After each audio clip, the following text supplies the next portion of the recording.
การบริการมันอยู่ที่ตัวบุคคลนะทุกคนมีบริการเหมือนกันหมดแต่ว่าจะมากจะน้อยขึ้นอยู่กับตัวเราถ้าใครบริการดีอันนี้บอกเลยครับถ้าใครบริการดีลูกค้าก็จะอยู่กับเราอย่างยาวนานแล้วก็เรามีโอกาสให้ลูกค้าเพิ่มด้วยถ้าเราบริการดีแต่ถ้าเราบริการไม่ดีอันนี้ลูกค้าก็อาจจะไม่ชอบก็อาจจะเบื่ออาจจะไม่ชอบถ้ามีคนอยากซื้อประกันก็ไม่แนะนำให้ซื้อกับเราเพราะเขาซื้อไปแล้วเราบริการเขาไม่ดีไงไม่เคยแจ้งอะไรเล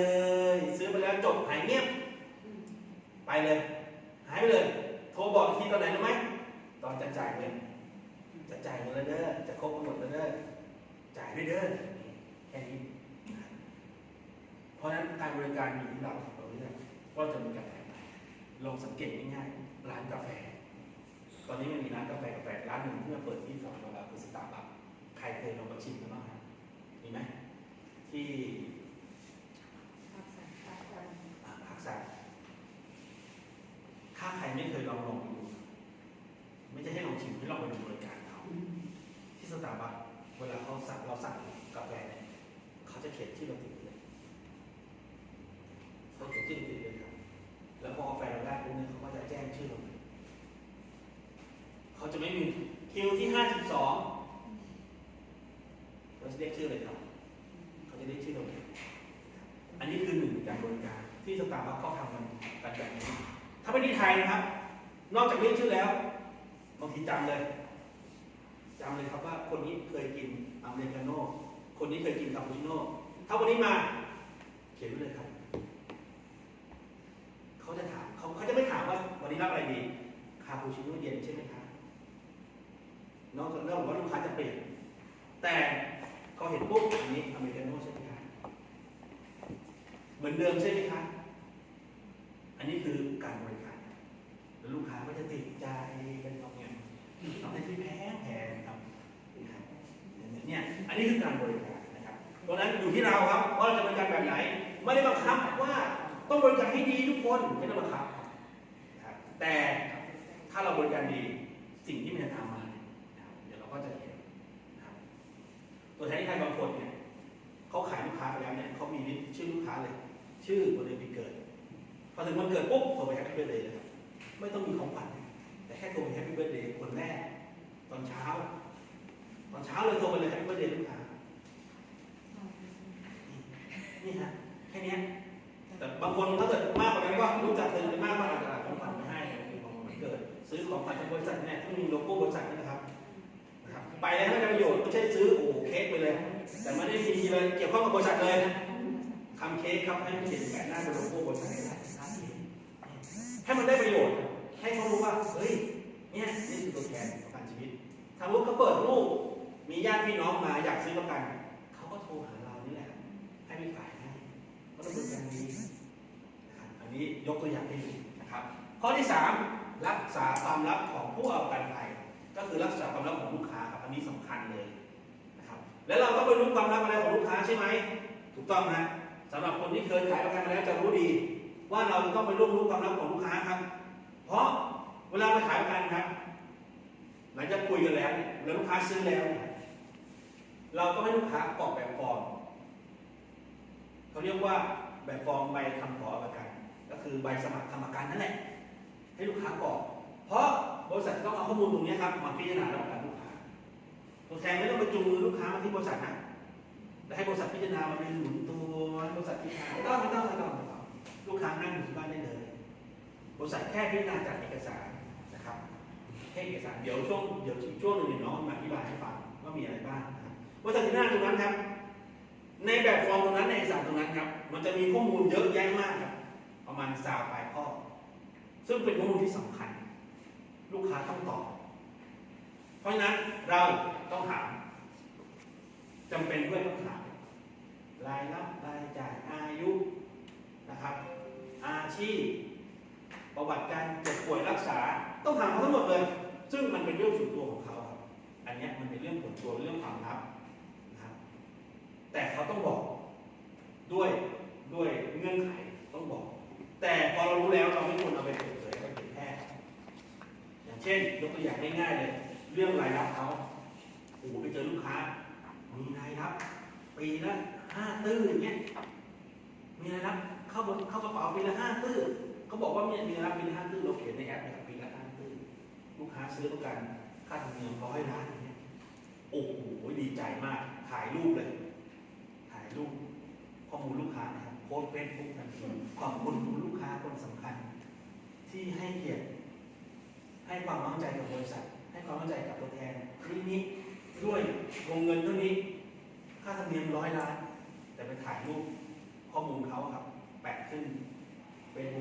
โดยที่ไม่ได้ขอเขาเลยอันนี้มีประเด็นแน่นอนถ้าลูกค้าไม่ยินยอมถ้าลูกค้าไม่โอเคอันนี้เสร็จเลยนะลูกค้าอาจจะไม่ทำเลยก็ได้แต่ถ้าทำได้ไหมถ้าเกิดอยากทำได้ครับต้องขออนุญาตก่อน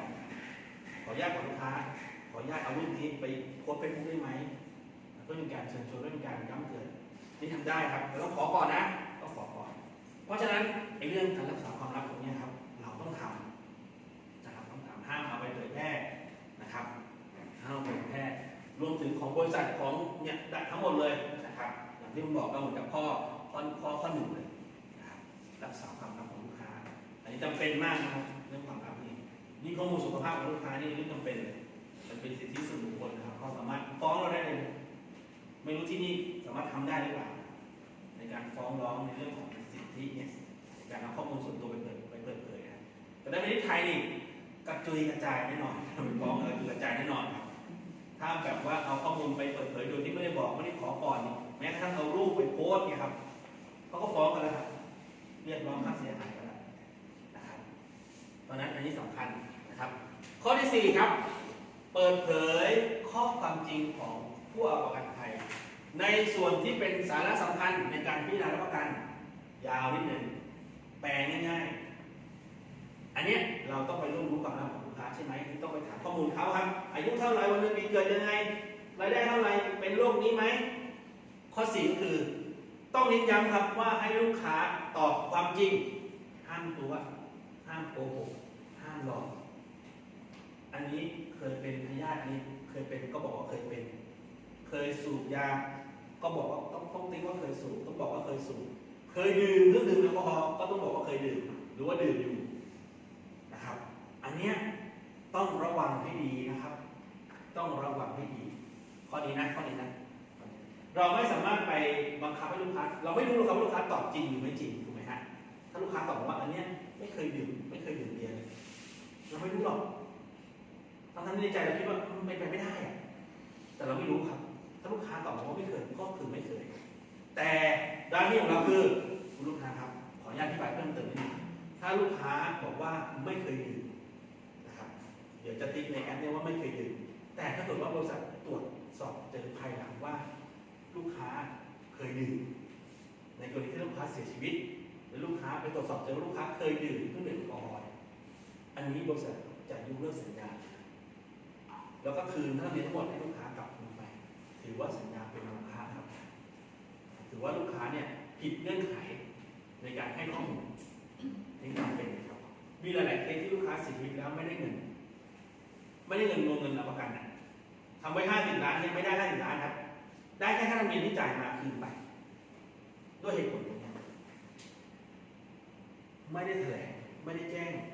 ข้อมูลสุขภาพแล้วลูกค้าก็จะบอกว่าก็ตัวแทนไม่เห็นบอกไม่เห็นถามเลยถ้าถามก็จะบอกโอ้อันนี้หนักเลยอันนี้หนักเลยครับอันนี้หนักเลยครับอันนี้ปัญหาเกิดกับเราเลยทันทีเพราะฉะนั้น1เราต้องถามไปเลยนะครับถามไปเลย2ต้องย้ำให้ลูกค้าตอบความจริงครับไม่งั้นเนี่ยผลเสียมันจะเกิดตามมาเยอะแยะมาก1ครับลูกค้าผู้รับประโยชน์ไม่ได้ความคุ้มครองได้ให้เงินคืน2เขาก็จะไปบอกเพื่อนบ้านข้างๆครับว่าซื้อประกันกับคนนี้ซื้อประกันกับบริษัทนี้แล้วไม่ได้ตายแล้วเขาไม่จ่ายอย่าไปซื้อจบเลยทีนี้จะไปขายใครได้ขายไม่ได้แล้วดีไปโพสเฟซบุ๊กอีกถูกไหมฮะโพสเฟซบุ๊กอีกครับเอาหน้าแล้วนี่แหละโพสว่าซื้อประกันคนนี้ไม่ได้เงินโอ้โหนี้เรายิ่งเอารูปเราไปโพสเฟซบุ๊กเพื่อจะขายประกันแต่คนนี้มันเอารูปเราไปโพสเฟซบุ๊กว่าซื้อประกันคนนี้แล้วไม่ดีจบใครเขาเลือกอ่านตรงไหนครับคน คนอ่านนี้เรื่องอ่านไหนอ่านอันแรกอ่านอันที่สองครับที่ขายประกันแล้วไม่จ่ายครับคนไม่ชอบอ่านแบบนี้คนเขาไม่ชอบอ่านแบบว่าโอ้ซื้อประกันกับคนนี้แล้วดีไม่ชอบครับโดยทั่วไปเหมือนเราเปิดเฟซบุ๊กเนี่ยเราชอบอ่านข่าวที่มันลบๆใช่ไหมฮะข่าวที่มันแบบฆ่ากันตายยิงกันตายผัวเป็นชู้เมียเป็นชู้กับใครยังไงนี่มันชอบอ่านนี้ก่อนเพราะมันพูดสนุกคุยสนุกคุยแล้วมันนะครับถูกไหมฮะเหมือนกันปกติเพราะฉะนั้นอย่าให้เกิดเหมือนกันแบบนี้กับเราแล้วมันจะทำให้เราเนี่ยครับก็จะมองธุรกิจอย่างนี้ประกันชีวิตไม่ดีเลยบางคนน้อยเลยบางคนแบบจบธุรกิจนี้อาชีพนี้เลยไม่ทำเลยก็มีนะครับแต่บางคนก็ทนทานหน่อยก็ทำต่อไปเรื่อยๆนะครับแต่ก็ต้องเพิ่มความระวังระมัดระวังข้อนี้ให้ดีนะครับข้อที่ 5ไม่เสนอให้ผู้เอาประกันภัยเฮ็ดประกันภัยเกินความสามารถครับก็คือเรารู้อยู่ว่าลูกค้าคนนี้ถ้าเราไปขายแล้วเขาจะซื้อเขาสามารถจ่ายเงินได้เท่าไหร่เขามีเงินอยู่เท่าไหร่เขาสามารถจ่ายได้เท่าไหร่เราไม่ควรจะนำเสนอแบบว่าเอาที่เราอยากได้ไว้ก่อนอย่าลืมนะครับว่าเป็นตัวแทนเนี่ยเราไปนำเสนอนะครับเราจะรู้ดีว่าเราจะได้คอมมิชชั่นเท่าไหร่ถ้าลูกค้าซื้อ10 ล้านเรารู้แน่ๆเราได้2.5 ล้านเราได้3.5 ล้านลูกค้าบอกว่าซื้อแค่5 ล้านพอจ่ายแค่5 ล้านมันไม่ได้ลูกค้ามันต้อง10 ล้านเท่านั้นเพราะเดี๋ยวคอมมิชชั่นหายไปครึ่งนึงไม่จ่ายอันนี้ถ้าลูกค้าเขาไม่สะดวกจริงๆเราก็ต้องคุยกับเขาให้ดีว่าเนื่องจากอะไรเพราะว่าถ้าลูกค้าถ้าเราไปยื้อให้เขาจ่ายตามนั้นเขาอาจจะจ่ายได้แค่ครั้งแรกพอปีถัดไปครับมันจ่ายไม่ได้สัญญาเขาขาดพอสัญญาเขาขาดปั๊บทุกอย่างหายหมดเลยไม่ใช่ว่าพอสัญญาขาดปุ๊บหยุดจ่ายแล้วได้เงินคืนไม่มีนะครับเงื่อนไขของประกันชีวิตไม่มีแบบนี้นะครับเงื่อนไขของประกันชีวิตไม่ใช่แบบนี้เงื่อนไขของประกันชีวิตก็คือการทำสัญญาระหว่างบริษัทกับตัวลูกค้าว่าบริษัทเนี่ยจะคุ้มครองความเสี่ยงให้ลูกค้าตามสัญญาเงื่อนไขที่ซื้อไว้ก็คือถ้าซื้อแบบสมมุติ99.3ลูกค้าต้องจ่ายค่าธรรมเนียมให้บริษัท3 ปีจ่ายทุกปีครับ3 ปีนะครับพอครบอายุ99 ปีบริษัทจะคืนเงินก้อนหนึ่งที่ทำสัญญาไว้ให้ลูกค้าหรือถ้าในระหว่างนี้ครับตั้งแต่ปีที่1ปีที่99เนี่ยลูกค้าเกิดเสียชีวิตบริษัทจะคุ้มครองลูกค้าด้วยวงเงินก้อนหนึ่งที่ทำสัญญาไว้อันนี้คือเงื่อนไขไม่ใช่ว่าวันนี้ลูกค้าเอาเงินมาฝากกับบริษัทไว้ทุกปีอยากได้คืนปีไหนก็เอาคืนไปได้เลยไม่ใช่เพราะอันนี้ไม่ใช่การฝากเงินในธนาคารต่างกันนะครับต่างกันถามว่าไหนดีกันบอกไม่ได้ขึ้นอยู่ลูกค้าฝากเงินธนาคารกับทำประกันชีวิตอะไรเดียวกันตอบไม่ได้ครับขึ้นอยู่ลูกค้าเพราะมันแตกต่างกัน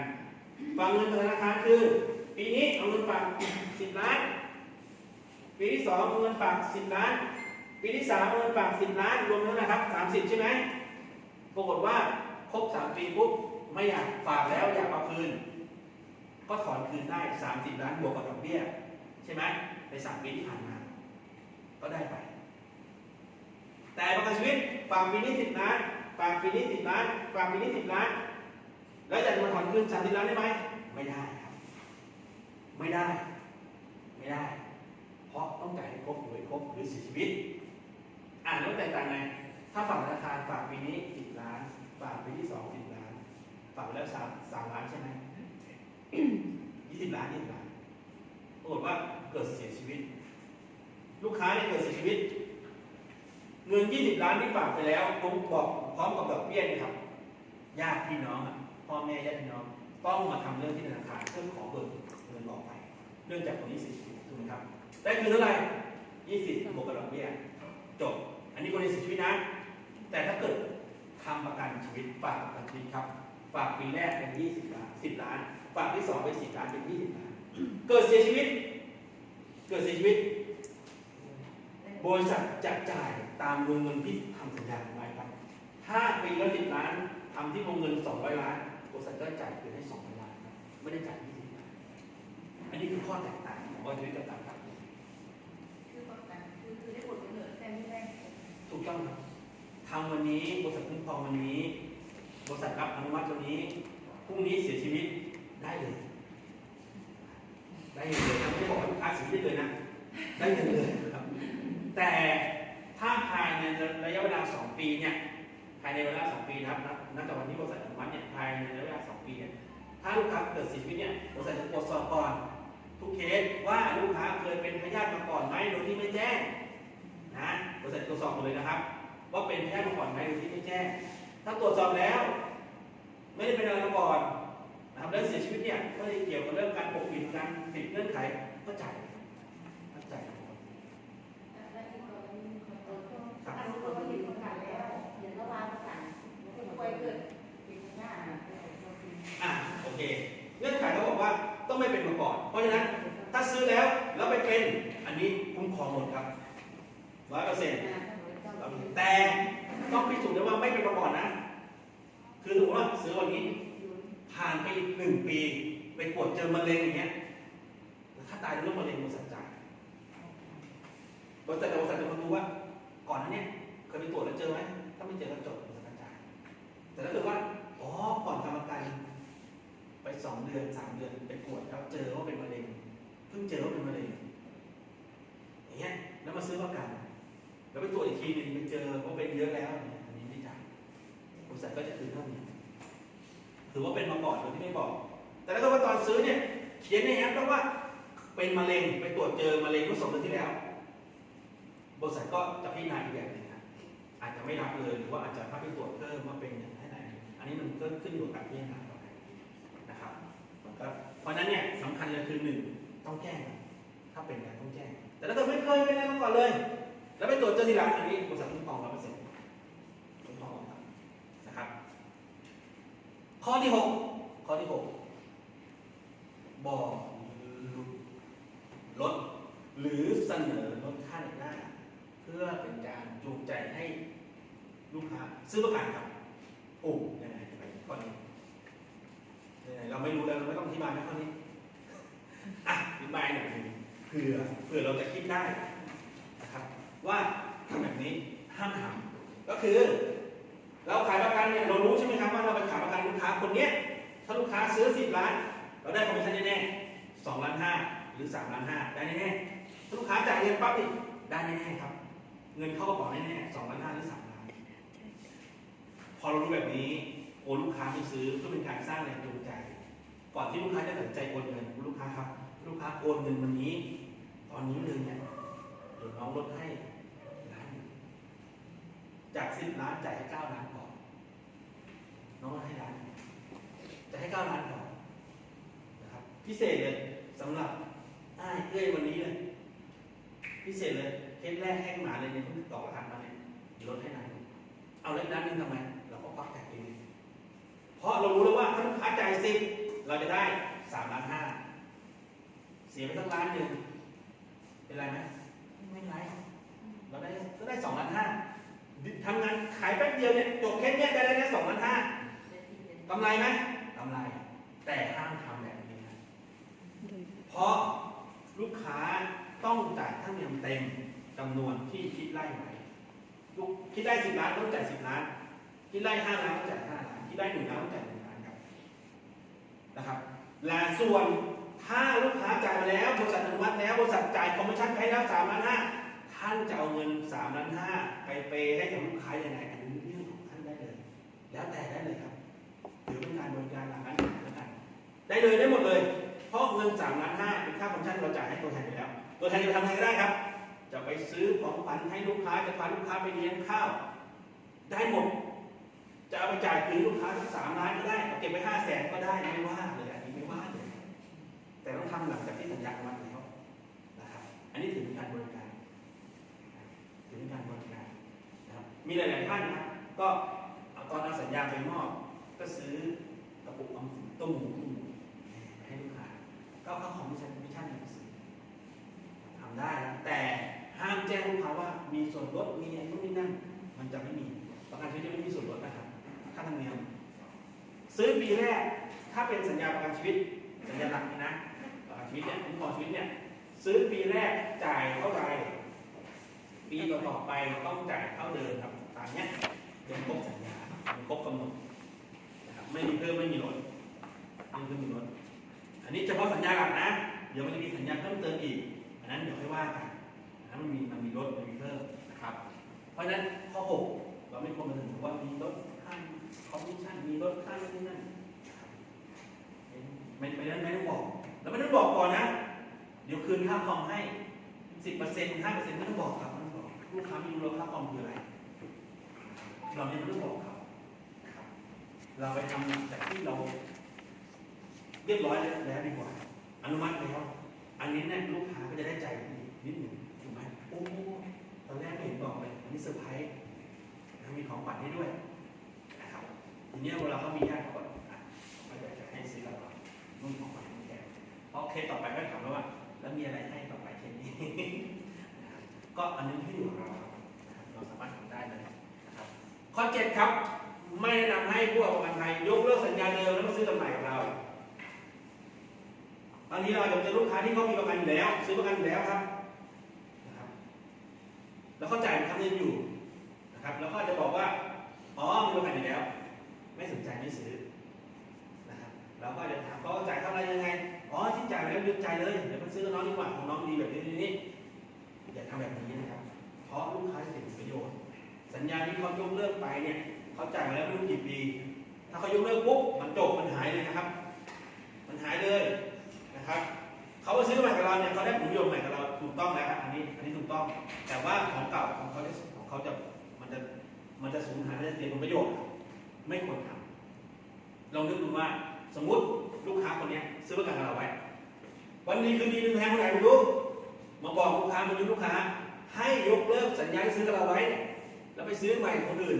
เราพอใจไหมไม่พอใจนะครับลูกค้าก็จ่ายธรรมเนียมทุกปีฟรีเราได้ต้องใช้ทุกปีแต่อยู่มันยกเลิกเฉยเลยถูกไหมฮะเหมือนกันอันนี้คือมุมของแทนนะแต่จริงๆแล้วถ้ามันมุมของลูกค้าเนี่ยสัญญามันจะลูกค้าจะเสียผลประโยชน์เยอะมาก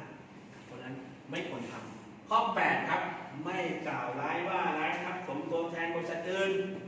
นะฮะอย่างที่ผมบอกครับเดี๋ยวคงจะได้ไปเจอว่าลูกค้าคนนี้มีตัวแทนบริษัทนี้ตัวแทนคนนี้ลงเคยขายแล้วเราก็ไม่ควรไปดิ้นเครดิตเขาไปว่าร้ายเขาเราไม่ได้เป็นตัวแทนบริษัทเดียวในสมบัติขายประกันเนี่ยมันมีหลายบริษัท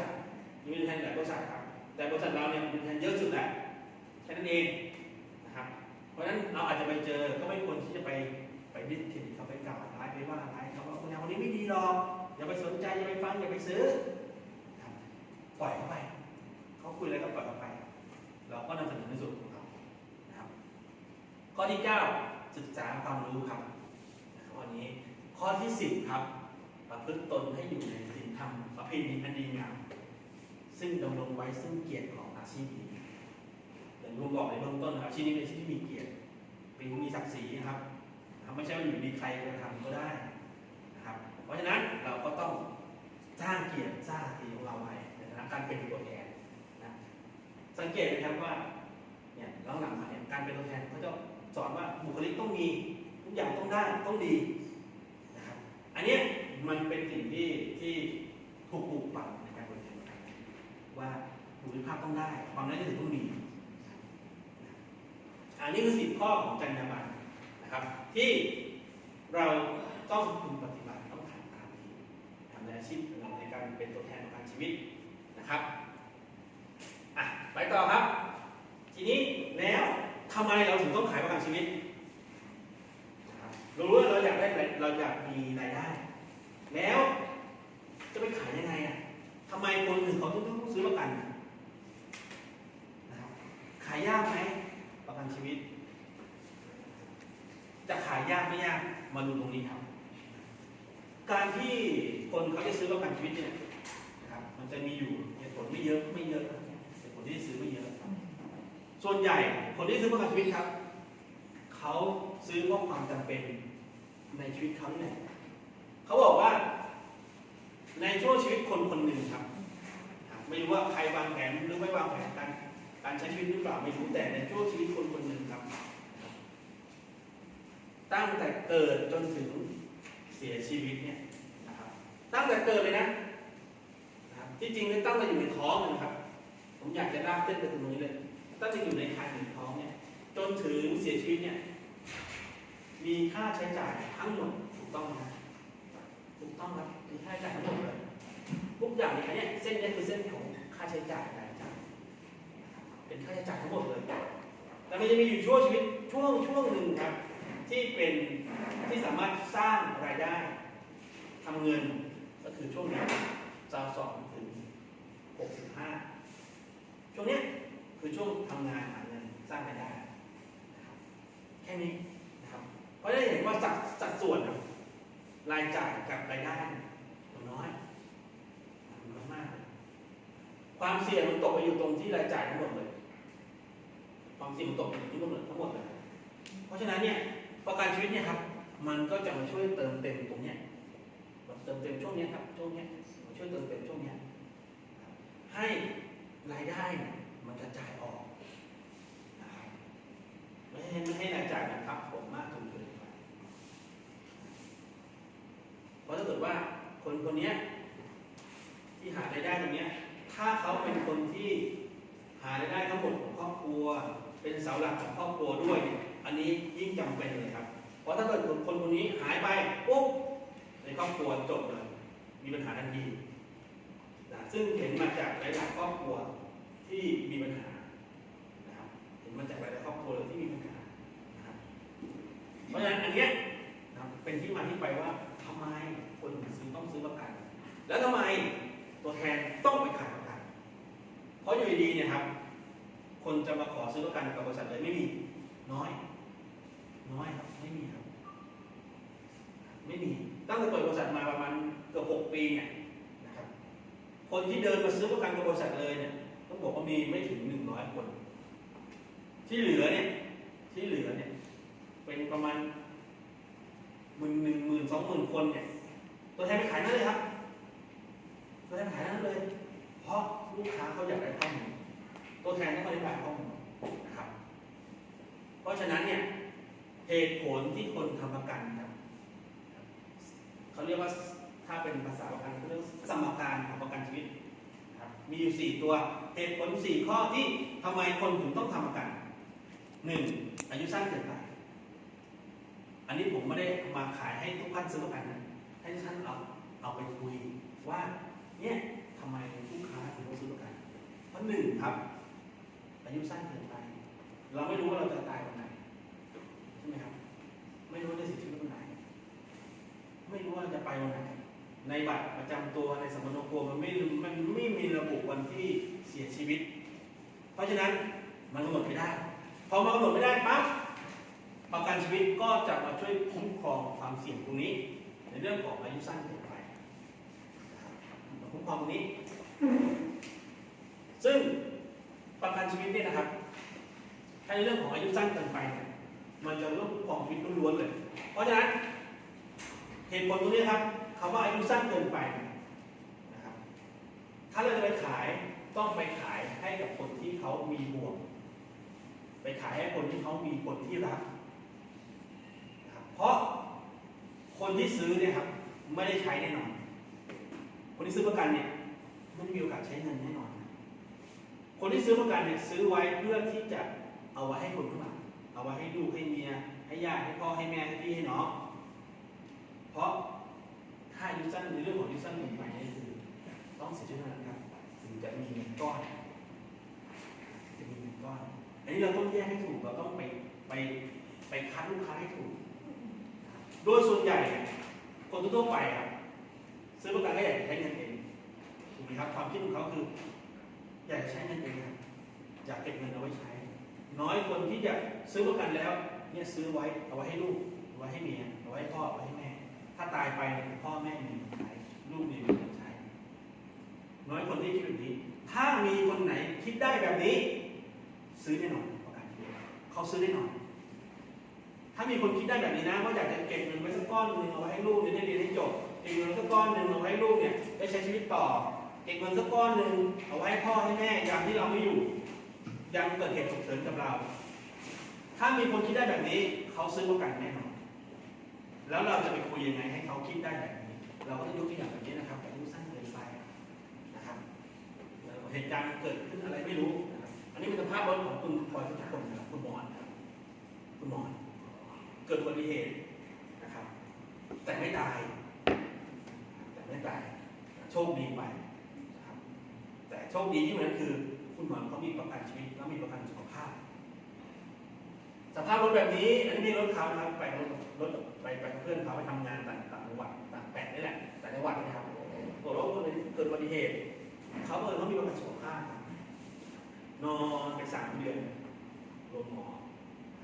หมดไป3 ล้านบาทโชคดีที่มีประกันสุขภาพจ่ายประมาณ100 กว่าบาท180 บาทที่เหลือประกันจ่ายหมดเลยครับ2 ล้านกว่านะครับโชคดีไปอันนี้คือความโชคดีที่มีประกันสมมติถ้าเกิดว่าคุณพรทั้งหมดเนี่ยเจ้าของเนี่ยที่อยู่ในรถตรงเนี้ยเกิดมีประกันชีวิตขึ้นมาไม่มีประกันสุขภาพขึ้นมาไอ้ประกันชีวิตเนี่ยถ้ามีโอเคคุ้มครองแล้วแต่ถ้าไม่มีอ่ะ3 ล้านต้องหามาจ่ายอย่างน้อยครับรถยนต์ที่ดินต้องเอาไปขายแน่นอนต้องเอามาจ่ายหมอนะครับใครเป็นคนต้องไปหาเมียเขาญาติพี่น้องเขาต้องไปหาเพราะเขาเองนอนอยู่ที่โรงหมอทำอะไรไม่ได้ครับวุ่นวายแน่นอนแต่พอมีประกันปุ๊บมันง่ายหมดเลยครับให้ยื่นแบบไปที่โรงหมอ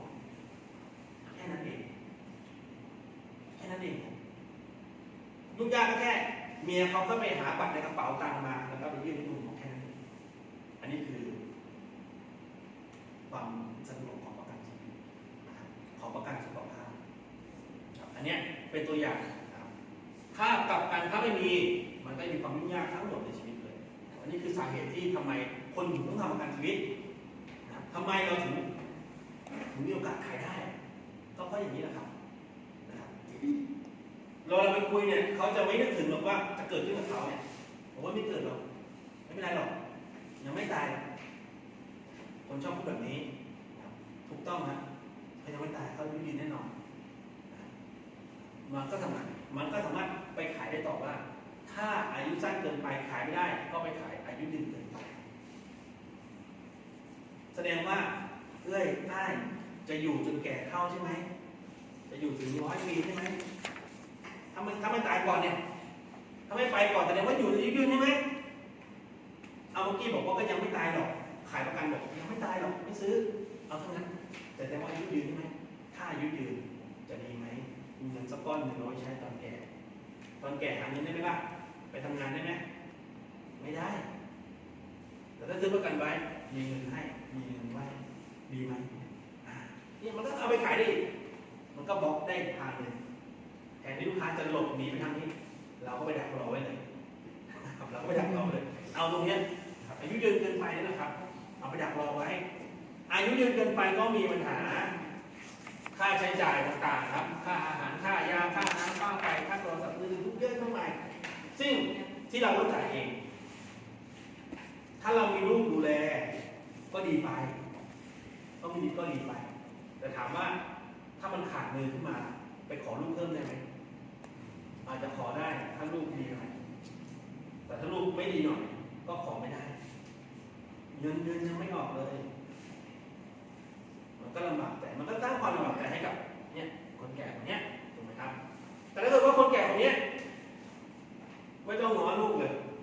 มีเงินแน่ๆ200-300 ล้านอันนี้สบายเพราะฉะนั้นถ้าเราออมเงินไว้ถามว่าถ้าเกิดเป็นเงินไปฝากธนาคารฝากได้ไหมล่ะอีก3 ปีมีเงิน200 ล้านทำได้ไหมถ้าทำได้ทำสัญญาเลยทำได้แต่ต้องมีนะห้ามไปถอนคืนนะลูกค้าทำสัญญากับตัวเองได้ไหม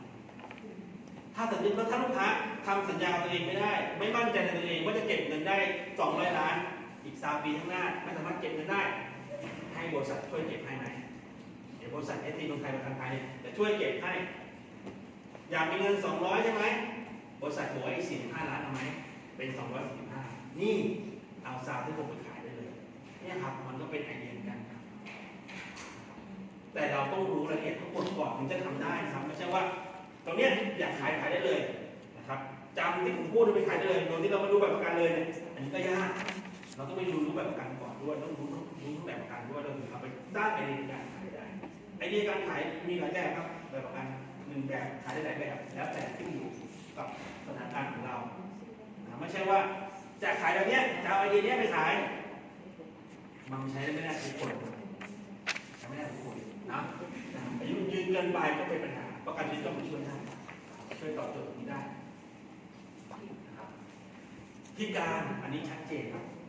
ชัดเจนเลยพิการถ้าเป็นคนปกติทั่วไปพิการมันก็เป็นเหตุฉุกเฉินเหมือนกับการเสียชีวิตนั่นแหละแต่บังเอิญผมว่าอันนี้โชคร้ายกว่าคือมันไม่ไปเลย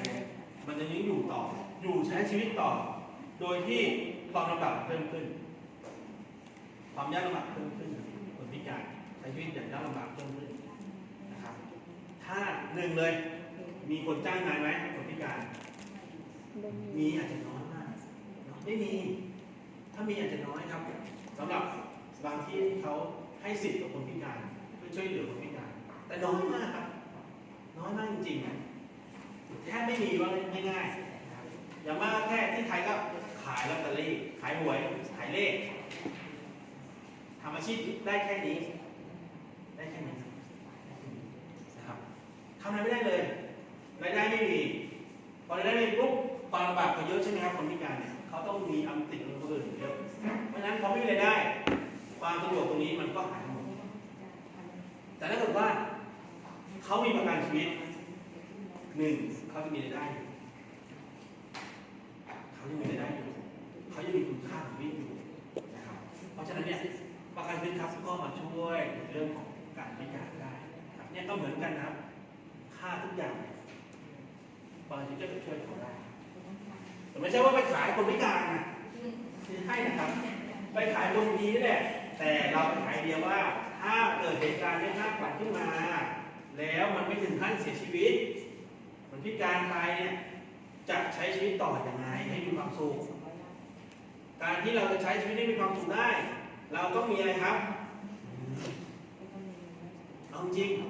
วันนี้เราเงินให้ผมสัก30 ตื้อสิผมจะมีความสุขมากเลยย้อนตัดขาสองข้างก็ได้ผมก็ไปซื้อขาเทียมมาใส่ถูกไหมฮะ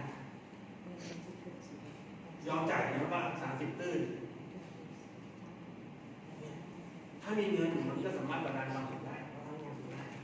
เพราะฉะนั้นเนี่ยประกันชีวิตก็มาช่วยมีการได้สุดท้ายครับการเจ็บป่วยอันนี้ชัดเจนครับการเจ็บป่วยค่ารักษาพยาบาลพวกนี้ครับยกตัวอย่างที่ผมยกตัวอย่างให้ตรงนี้ครับเป็นของโรงหมอเอกชนแห่งหนึ่งในสปป.ลาวนะครับ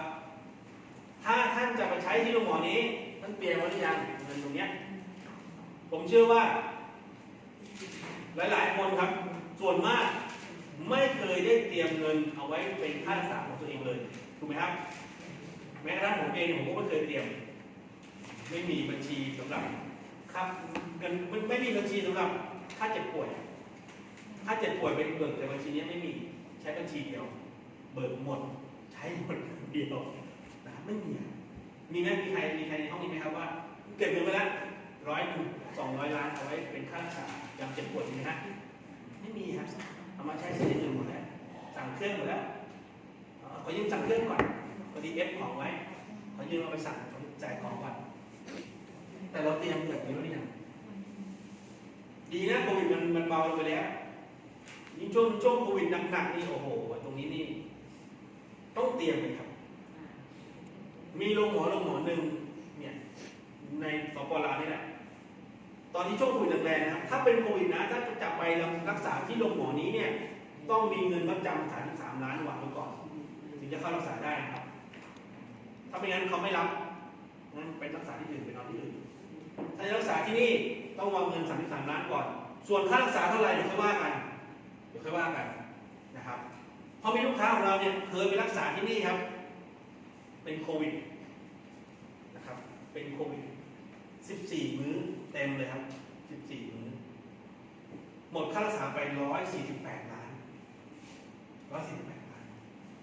ากกว่านี้ด้วย148 ล้านเป็นโควิดแต่บังเอิญโชคดีก็เป็นลูกค้าเราแล้วก็โชคร้ายเป็นลูกค้าของเราครับโชคร้ายของบริษัท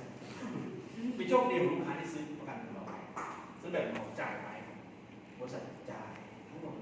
148 บาทซื้อแบบเหมาจ่ายไปนะครับนี่มีโชคดีของเขาจ่ายแค่ธรรมเนียมแค่ประมาณ9 ล้านปีละ9 ล้านเพิ่งแจกไปได้ปีเดียวเองยังไม่ครบปีด้วยติดโควิดเลยเกินคุ้มไหมครับต้องถามแบบนี้ไม่มีใครอยากเจ็บป่วยอยู่แล้วถูกไหมครับไม่มีใครอยากเจ็บป่วยอยู่แล้วแต่ถามว่าถ้ามันเจ็บป่วยขึ้นมาเนี่ยมันคุ้มค่าไหมคุ้มค่าครับคุ้มค่านะครับคุ้มค่าครับเพราะฉะนั้นเนี่ยฟาชีวิตก็จะมาช่วยแบ่งเบาเขาบอกแบบนี้ไม่ได้ช่วยทั้งหมดนะครับจะมาช่วยแบ่งเบาในกรณีที่มีการเจ็บป่วยมีค่ารักษาครับมีการเจ็บป่วยมีค่ารักษาเพราะถ้าเจ็บป่วยมีค่ารักษาเนี่ยลูกค้าต้องซื้อสัญญาเพิ่มเติมที่เกี่ยวกับสุขภาพและไอ้สัญญาสุขภาพของเราเนี่ย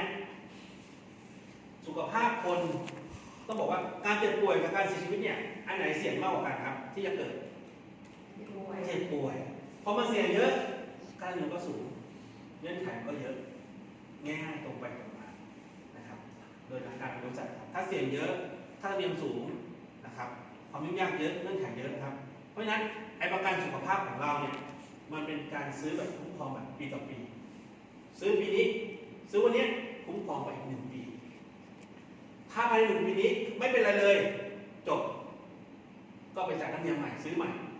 ประมาณนี้เหมือนประกันภัยรถคล้ายๆกันแต่มันจะเป็นต่อเนื่องให้ครับมันเป็นต่อเนื่องให้ไม่อยู่ว่าอ๋อถ้าไม่เป็นอะไรก็ได้เงินคืนไหมไม่มีนะครับแต่ถ้าเกิดเป็นอะไรแล้วเราคุ้มครองให้นะครับอันนี้คือพวกสัญญาเพิ่มเติมต่างๆนะครับเดี๋ยวเราไปเรียนรู้อีกทีนึงในห้องอีกห้องเรียนหนึ่งนะครับอันเนี้ยประกันชีวิตก็จะไปช่วยเหลือเต็มที่เลยครับโดยส่วนใหญ่ในวันนี้เนี่ย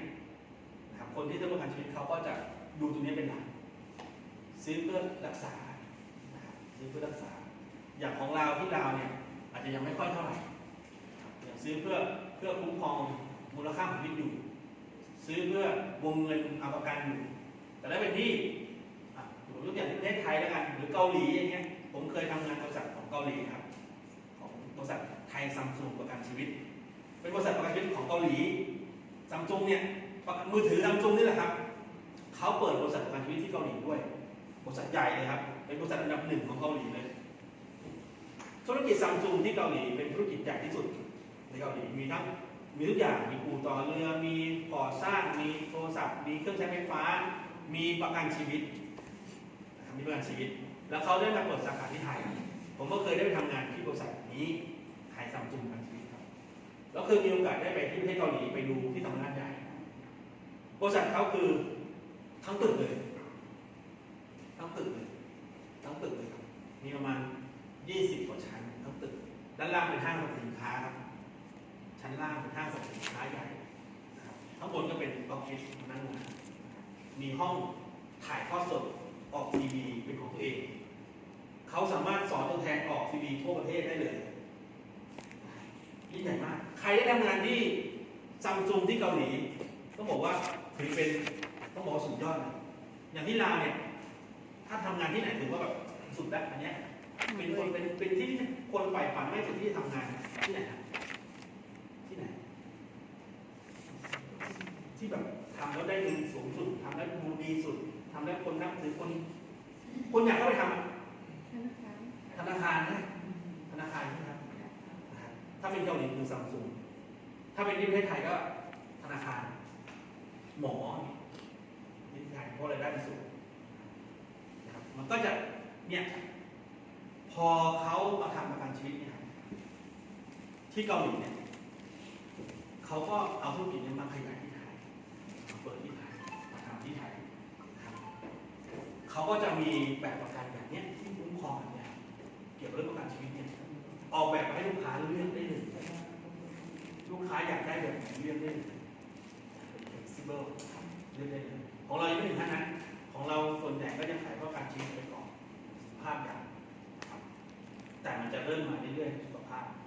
นะครับเทรนด์สุขภาพมันจะเริ่มมาเรื่อยๆการขายประกันสุขภาพมันก็จะเริ่มมาเรื่อยๆเพราะฉะนั้นเราก็ต้องศึกษาดีๆนะสุขภาพนะครับอันนี้คือ4 เหตุผลว่าทำไมต้องทำประกันชีวิตพอเรารู้เหตุผลนี้นะครับ4 เหตุผลนี้ว่าทำไมคนต้องทำประกันชีวิตเราก็จะหาแนวทางในการขายได้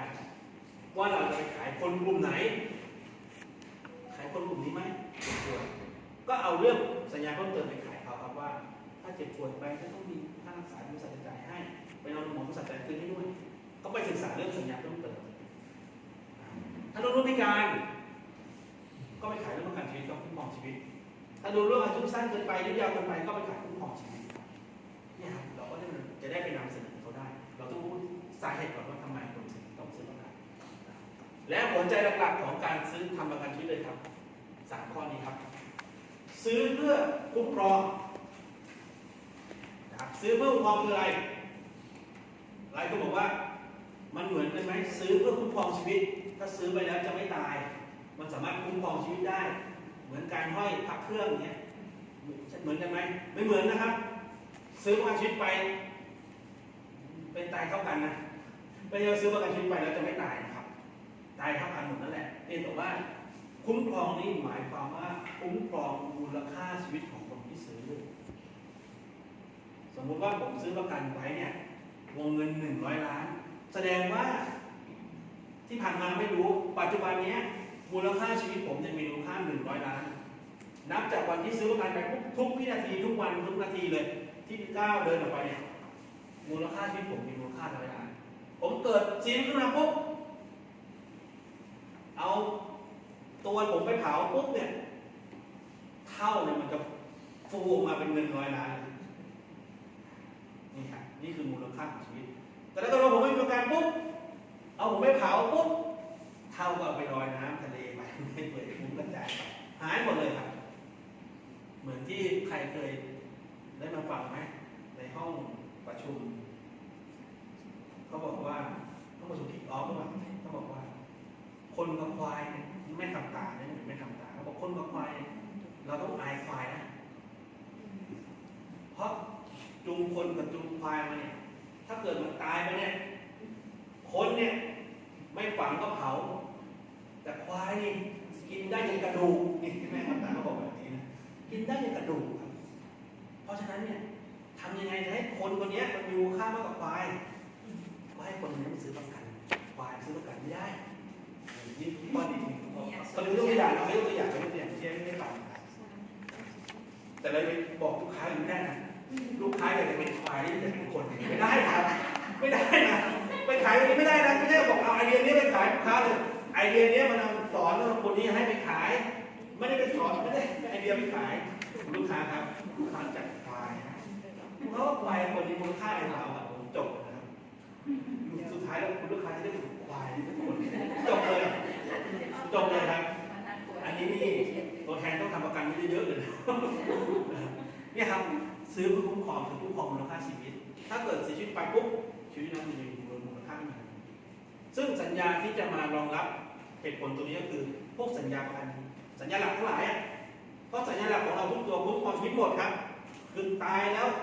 จ่ายตามเงื่อนไขนะครับทั้งหมดนะครับทั้งหมดส่วนที่2ครับคือการเก็บออมเดิมเนี่ยต้องบอกว่าประกันชีวิตมันคุ้มครองแค่ชีวิตเดียวตั้งแต่เริ่มดื่มน้ำวันเนี่ยเขาบอกว่าประวัติศาสตร์ของประกันชีวิตเนี่ยเริ่มต้นมาจากชาวประมงออกเรือหาปลานะครับเขาออกเรือไปหาปลาเจอพายุเจออะไรปุ๊บเนี่ยกลับออกไป10 ลำเรือ10 ลำนะครับกลับมาแค่8กลับมา9กลับมา7จมน้ำตายเจอพายุลูกเมียก็อยู่บ้านรอผัวกลับมาผัวตายไปแล้วจบเป็นแม่ไม้เขาก็เลยคิดกันว่าทำไงดีที่จะช่วยลูกเมียของคนที่มันตายเนี่ยทำไงดีเพราะฉะนั้นเนี่ยเอางี้ไหมเอาถังแล้วอันนึงมาตั้งไว้นะครับมาตั้งไว้แล้วก็หาปลาหาสิ่งมีค่าเนี่ยคน10 คนที่ออกไปเนี่ยเอามาคนละ1 อย่างมาใส่ถังไว้สมมุติว่าเกิดออกไป10 ลำแล้วกลับมาทั้งหมด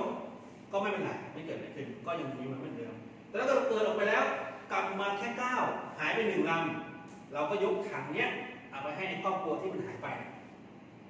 เขาจะได้มีใช้มีกินมีของใช้มีของกินแต่เราไม่ต้องไปลำบากอันนี้ที่มาของการชีวิตนะครับเป็นที่มาของการชีวิตมันก็เลยเป็นที่มาของการคุ้มครองชีวิตนะครับ ทีนี้พอมันมีการคุ้มครองชีวิตปุ๊บเนี่ยประกันชีวิตมันก็ต้องมีการออกแบบเพื่อให้รองรับตอบและตอบโจทย์ของลูกค้า มันก็จะเลยมีการเก็บออมขึ้นมาครับก็คือเก็บออมก็คือไม่เสียชีวิตก็มีเงินใช้ อันนี้แหละครับไม่ตายก็ได้ใช้คนซื้อได้ใช้อันแรกเนี่ยคนซื้อไม่ได้ใช้ คนที่ได้ใช้คือคนที่ไม่ได้ซื้อ แต่อันนี้ครับเก็บออมนี่คือคนที่ซื้อนี่แหละจะมีโอกาสได้ใช้จะมีโอกาสได้ใช้ แล้วถ้าเกิดว่าในระหว่างที่รออยู่เนี่ยเกิดเป็นอะไรขึ้นมาบริษัทคุ้มครองได้อีกคุ้มครองชีวิตได้ด้วยนี่คือข้อดีของการเก็บออมมันก็ได้2 ต่อนะครับมีเงินออมด้วย ถ้าเสียชีวิตก็ได้เงินไปด้วยลูกหลานนะครับสัญญาแบบนี้ต้องเป็นพวกสัญญาหลักที่มันมีเงินคืนนะครับเก็บออมของบริษัทเราก็จะมีแบบซาวพัติโก10/5 15/8แต่10/5จะหยุดขายแล้วนะครับ10/5ขายแค่1 เดือนเดียวนะครับจบแล้วไม่ขายเพราะว่าไม่พอมีคนขายค่าเดือนแพงครับค่าเดือน 96% หมายความว่าถ้าซื้อวงเงิน100 ล้านต้องจ่ายค่าเดือนปีละ96 ล้านก็เลยไม่ค่อยมีคนซื้อไม่ค่อยมีคนเก็ตแต่จริงๆแล้วแบบเป็นแบบนี้ดีมากดีสำหรับคนมีเงินเพราะจบสัญญามันจะมีผลตอบแทนประมาณ 6% ต่อปีจ่าย5 ปีคุ้มครอง10 ปีก็หมายความว่าในระยะเวลา10 ปีเนี่ยบริษัทจ่ายผลประโยชน์ให้กับลูกค้าเนี่ยปีละ 6%ถ้าทำวงเงิน100 ล้านก็ได้ปีละ6 ล้านครับ10 ปีก็60 ล้านครับกำไรลองคิดนะถ้าเราไปขายคนมีเงินเขาไม่ซื้อแน่ๆ100 ล้านก็ซื้อตื้อไงถ้าเขาซื้อตื้อหนึ่งซื้อวันนี้วงเงินตื้อหนึ่งอีก10 ปีข้างหน้าครับเขาจะได้กำไร600 ล้านปีละ60 ล้านเราเคยขายรีวิวแบบนี้กับลูกค้านึกไม่ถึงหรอกไม่ได้เคยขายหรือว่าไม่มีลูกค้าแบบนี้ตื้อหนึ่งก็จ่ายเงินแค่960 ล้านเองต่อปีจ่าย960 ล้าน960 ล้านจ่ายไปแค่5 ปีครับประมาณ4 ตื้อกว่า4 ตื้อ85 ล้านนะครับท่านนี้จ่ายแต่เวลาครบ10 ปีปุ๊บเขาจะได้ประมาณ5 ตื้อกับ5 ตื้อกับ45 ล้าน5 ตื้อกับ15 ล้านประมาณนี้5 ตื้อ15 ล้านประมาณนี้ลงทุนถามว่าถ้าเกิดคนมองเห็นโอกาสเขามีเงินนะแล้วก็มองเห็นโอกาสอันนี้ก็เป็นตัวหนึ่งในการลงทุนครับอันนี้เป็นตัวลงทุนเลยแหละลงทุนเลยนะครับถ้าฝากธนาคาร 6% ได้ชัวร์ไหมไม่ชัวร์แน่ๆเพราะดอกเบี้ยธนาคารมีการปรับเปลี่ยนตลอดเชื่อว่าในระยะเวลา10 ปีต่อจากนี้ไปดอกเบี้ยธนาคารปรับแน่นอนครับปรับลงแล้วนะปรับลงแล้วปรับขึ้นนี่น้อยมากนะไม่มีมั้งมีแต่ปรับลงที่ไทยไม่มีปรับขึ้นมีแต่ปรับลงครับดอกเบี้ยปรับขึ้นใช่ไหมแต่ท่านนิดเดียวขึ้นน้อยเดียวที่ไทยเขาแบบลงเยอะขึ้นน้อยเหมือนน้ำมันนะน้ำมันเนี่ยลงนิดเดียวแต่ขึ้นเยอะนะครับเหมือนกันแต่ของเราเนี่ยฟิกเลย 6% แน่ๆก็มันเป็นสิ่งที่เอาไว้ลูกค้าตัดสินใจถามว่ามันดีไหมดีกว่าไหมมันไม่ดีที่สุดหรอกครับมันไม่ดีที่สุดหรอกครับการลงทุนทุกอย่างมันเป็นการตัดสินใจของนักลงทุนทั้งนั้นเลยไม่มีอะไรที่ดีที่สุดถ้ามีอะไรที่ดีที่สุดเขาก็จะแห่ลงทุนนั้นครับเพราะไม่งั้นบริษัทไม่ทำพันธบัตรออกมาให้บริษัทลงซื้อบริษัทลงทุน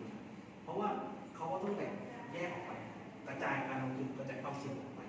ว่าจะต้องเป็นตัวหนึ่งเพราะฉะนั้นเดี๋ยวได้1 เดือนครับลองไปถามดูว่ามีใครที่อยากซื้อไหมวงเงินสักตื้อหนึ่ง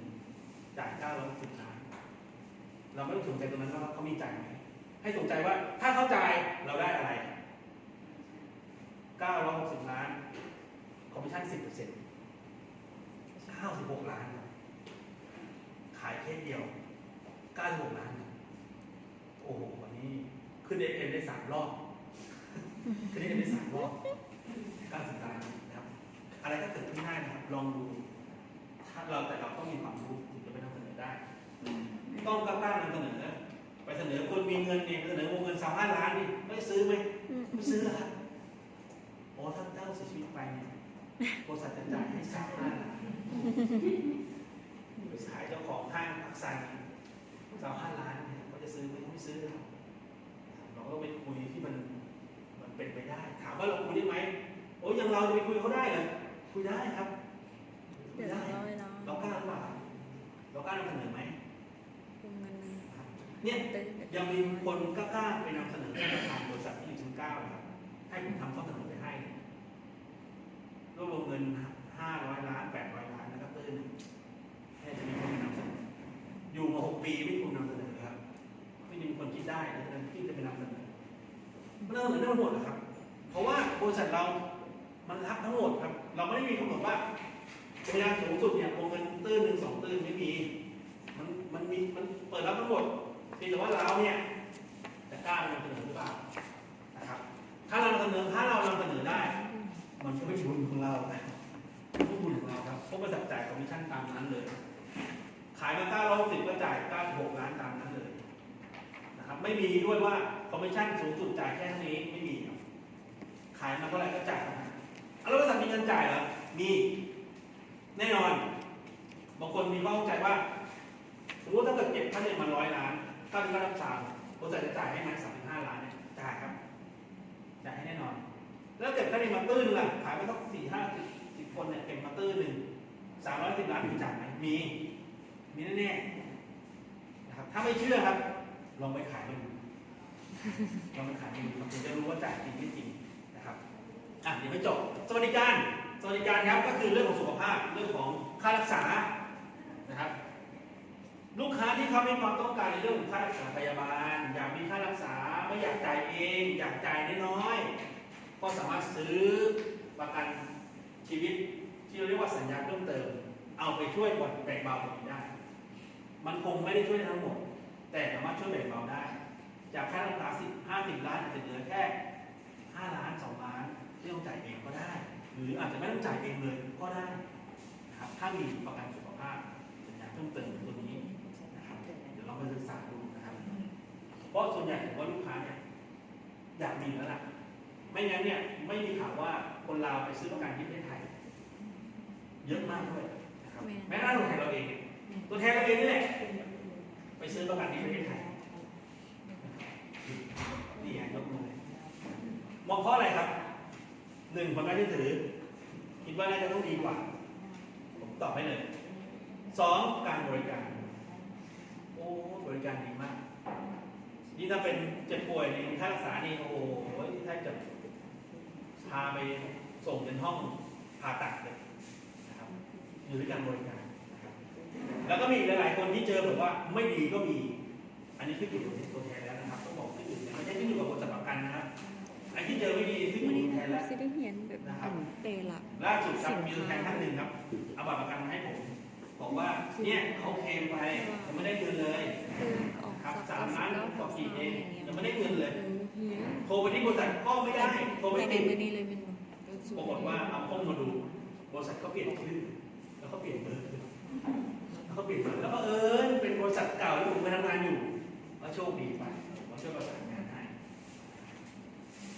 โอเคไปต่อนะครับมาดูหน้าที่ของตัวแทนบ้างครับหน้าที่ของตัวแทนครับมีกี่ข้อจำได้ไหมครับจำได้ไหมเราเข้าไปเท้าแล้วเราเคยเห็นแวบว่าหน้าที่ตัวแทนมีกี่ข้อเฉลยเลย4 ข้อครับข้อแรกครับต้องพัฒนาตัวเองอันนี้เริ่มเข้าลงลึกตัวแทนนะเมื่อสักครู่นี้เราไปกว้างๆครับว่าตัวแทนต้องทำยังไงขายอะไรทำไมต้องขายได้ทำไมถึงจะขายได้มาลงรายละเอียดนะครับว่าทีนี้มาดูแล้วครับว่าปัจจุบันนี้เราเป็นตัวแทนประกันชีวิตอยู่หน้าที่ของเราต้องทำอะไรบ้างครับ1พัฒนาตัวเองเราต้องพัฒนาตัวเองครับนอกจากบุคลิกภาพแล้วความรู้อันนี้เป็นหลักเลยครับจะขายประกันได้ไม่ได้นี่ต้องพัฒนาตัวเองเลยครับต้องศึกษาความรู้นะครับพัฒนาได้ยังไงได้บ้างครับ1เข้ามาเรียนแบบนี้ครับเข้ามาเรียนแบบนี้นะครับ2ปรึกษาคนนั้นทีคนที่ชวนเรามาถามเขาเลยไม่เข้าใจตรงไหนถามเลยครับถามเลยไม่เข้าใจถามได้เลยนะครับศึกษารายละเอียดถามทุกอย่างถามได้หมดเพราะ คนที่เขาทำงานมาก่อนคนที่เป็นหัวหน้าทีมเขามีประสบการณ์อยู่แล้วแน่ๆบางคนเนี่ยทำงานมา 3-4 ปีนะครับดังต่ำๆครับคนที่เป็นผู้จัดการคนที่เป็นหัวหน้าทีมเนี่ยดังต่ำๆต้องมีอายุงานประมาณ 16 เดือนในการเป็นตัวแทนเพราะในช่วงเวลา 16 เดือนที่ผ่านมาเนี่ยเขาจะเจออะไรมันเยอะแยะมากมายเขาจะสามารถให้ความรู้ได้ทั้งหมดครับเราสามารถถามได้เลยนะครับถามหัวหน้าทีมถามบริษัทเข้ามาเรียนได้หมดตามตารางของบริษัทมีตารางเรียนให้นะครับ เรียนฟรีทุกคอร์สทุกห้องนะครับไม่มีเก็บค่าใช้จ่ายนะครับสอนให้ฟรีนะครับสอนให้ฟรีไม่ได้เลยเนี่ยไม่ได้เลยมาสอนให้ฟรีเลยวันเสาร์เนี่ยนะครับผ้ายังไม่ซักเลยที่ซักผ้าเลยนะเดี๋ยวซักทีหลังนะครับเนี่ยคืออันนี้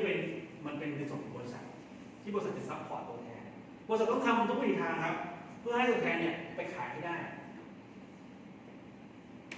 ครับผมก็ต้องทำทุกวิถีทางเพื่อให้ตัวแทนมีความรู้ไปขายให้ได้ผมได้อะไรเพิ่มจากบริษัทไหมไม่ครับได้แค่เงินเดือนเหมือนเดิมทุกเดือนเหมือนเดิมแต่อันนี้มันเป็นสิ่งที่เราต้องทำให้ตัวแทนไปขายได้นะครับ2ครับต่อจากพัฒนาตัวเองแล้วต้องเข้าใจ3ข้อนี้ที่ผมอธิบายเมื่อสักครู่นี้ครับต้องเข้าใจครับเพื่ออะไรถ้าเราเข้าใจ3ตัวนี้เราจะได้เอาไปนำเสนอให้ลูกค้าได้ถูกต้องว่าลูกค้าคนนี้เขาต้องการแบบไหนนะครับถ้าเราไปเสนอลูกค้าที่เป็นวัยรุ่นนะครับวัยทำงานอย่างเงี้ยถ้าจะไปเน้นเรื่องความคุ้มครองอยู่ยาวๆตายเท่านั้นต้องเสียชีวิตเท่านั้นถึงจะได้เหมาะไหมก็ไม่เหมาะมันก็จะต้องเป็นเรื่องของการเก็บออมเงินมีเงินคืนเป็นแบบออมทรัพย์หรือเป็นสุขภาพถูกไหมฮะเราก็เลือกได้ถูกแต่เราต้องเข้าใจก่อนว่าคุ้มครองคืออะไรเก็บออมคืออะไรและบริการคืออะไรแล้วถ้าจะเลือกแบบคุ้มครองนะครับแบบประกันที่รองรับเป็นแบบไหนนะครับถ้าเป็นเรื่องคุ้มครองชีวิตก็ทุกตัวของเราเลย6ตัว99 รับซาวที่6 10 ทับ 5 15 ทับ 8นะครับ99 ทับ 5อันนี้คุ้มครองชีวิตทั้งหมดนะครับส่วนเก็บออมก็เป็นพวกที่มีเงินคืนนะครับที่มีเงินคืนแต่ถ้าจะงงว่าหน้าตาเป็นยังไงแบบประกันได้ยินชื่อ36 99 รับซาวมันเป็นยังไงนะครับเดี๋ยวอีกห้องเรียนนึงนะครับเดี๋ยวเขาจะมาสอนอย่างละเอียดเลยเดี๋ยวโปรนี้ผมจะให้ดูคร่าวๆก่อนว่ามีแบบอะไรบ้างนะครับให้คร่าวๆก่อนนะครับไม่ใช่ว่าหวังว่าวันนี้เนี่ยเรียนจบแล้วจะไปขายได้เลยนะครับบางทีเนี่ยอาจจะต้องให้หัวหน้าทีมเนี่ยช่วยพาไปขายก่อนนะครับถามว่าขายได้ไหมขายได้เลยนะครับเรามีลูกค้าเราขายได้เลยแต่เราจะอธิบายยังไงล่ะชวนหัวหน้าทีมเราไปคนที่ชวนเรามานะครับให้ไปช่วยอธิบายให้หน่อยเขาช่วยเราเต็มที่แน่นอนแล้วไม่ต้องกลัวว่าถ้ามาช่วยแล้วเขาจะมาเอาลูกค้าเราไปเลยไหมไม่แน่นอนถ้าลูกค้าเรานี่แหละเราเป็นคนเรารู้จักกับลูกค้าเราแต่แค่เอาเขามาช่วยอธิบายเพราะถ้าลูกค้าถามว่าแล้วทำไมเจ้าไม่อธิบายไม่รู้เรื่อง